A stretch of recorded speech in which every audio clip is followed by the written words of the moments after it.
Hi, it's Andrea from Club SciKidz. Now that you have learned all about floating and sinking, we're going to do a very simple activity and we're going to see how much you've learned.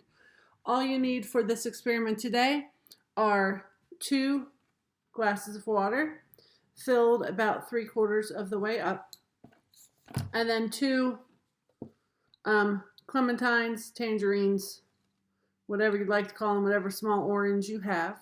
So we're going to take 1 glass and 1 orange. You've watched the videos, you've played the games. What do you think is going to happen when we put the little orange into the cup? Will it sink or will it float? Make your hypothesis.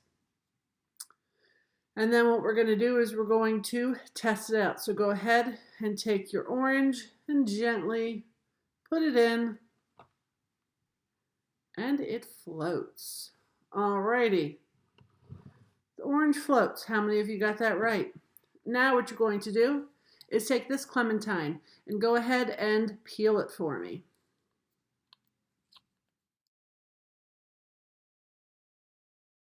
We have a peeled orange. Keep it together. Don't take the different sections apart. But now I'm going to ask you the same question. Is it going to sink or is it going to float? Make your hypothesis. And here we go.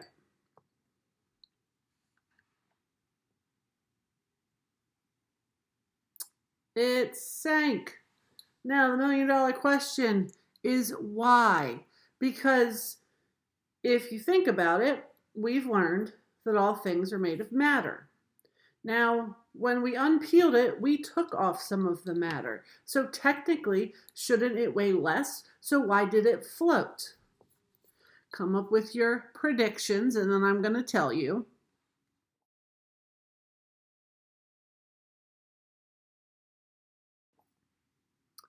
So go ahead and pick up a piece of the shell.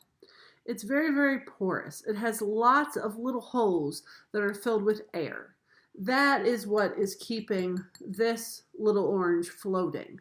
So even though we removed mass from the orange, the part that we took was actually the little air bubbles. So thank you for joining me on our activity today, and I will see you tomorrow.